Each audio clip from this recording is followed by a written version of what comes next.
ഈ മണ്ടിയായ പെൺകുട്ടി ഒരു പഴയ ക്രിസ്മസ് വീഡിയോ കാണുകയായിരുന്നു. പെട്ടെന്ന് ആരോ ഒരാൾക്ക് സമ്മാനം നൽകുന്ന ഒരു സാന്റാക്ലോസിന്റെ കൈ അവൾ ആ വീഡിയോയിൽ കണ്ടു. അവൾ അത്ഭുതപ്പെട്ട് ഉടൻ തന്നെ സഹോദരനെ വിളിച്ചു. അവൾ അവന് വീഡിയോ കാണിച്ചു കൊടുത്തു. ഇത് ശരിക്കും ആ കള്ള സാന്റാക്ലോസ് തന്നെയാണെന്ന് അവർ രണ്ടുപേരും ഉറപ്പിച്ചു. അന്ന് ക്രിസ്മസ് തലേന്നായതുകൊണ്ട് അവർ സാന്റാക്ലോസിന്റെ ഒരു വീഡിയോ എടുക്കാൻ തീരുമാനിച്ചു. പെൺകുട്ടി അടുപ്പിന്റെ അടുത്തായി ഒരു നൂല് കെട്ടുകയും അതിന്റെ അറ്റത്ത് ഒരു ചെറിയ മണി ഘടിപ്പിക്കുകയും ചെയ്തു. പിന്നീട് അവൾ തറയിൽ വെളുത്ത പൊടി വിതറി സാന്റാക്ലോസ് വരികയാണെങ്കിൽ കാൽപ്പാടുകൾ അതിൽ പതിയുമെന്നുറപ്പിച്ചു. അതേസമയം അവളുടെ സഹോദരൻ വാതിലിന്റെ കൈപ്പിടി ഊരിയെടുത്ത് അതിനുള്ളിൽ ഒരു ചെറിയ ക്യാമറ വെച്ചു. അർദ്ധരാത്രിയായപ്പോൾ മണി പെട്ടെന്ന് കുലുങ്ങി.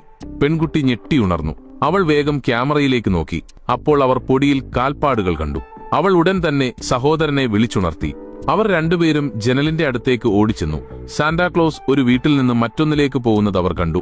ആവേശം കാരണം അവർ ഇരുവരും പുറത്തേക്ക് ഓട്ടി അദ്ദേഹത്തെ പിന്തുടരാൻ തുടങ്ങി. കുറച്ചകലെ എത്തിയപ്പോൾ അവർ ഒരു ചുവന്ന വാഹനം കണ്ടു. അത് സാന്റായുടെ വാഹനമായിരുന്നു.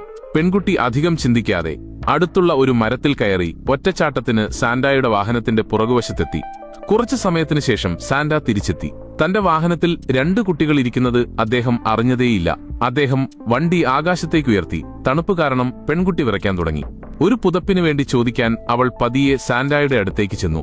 ഇത് കണ്ട സാന്റ അവളെ താഴേക്ക് തള്ളിയിട്ടു. ഇനി സാന്റായ്ക്ക് അവളെ രക്ഷിക്കാൻ കഴിയുമോ?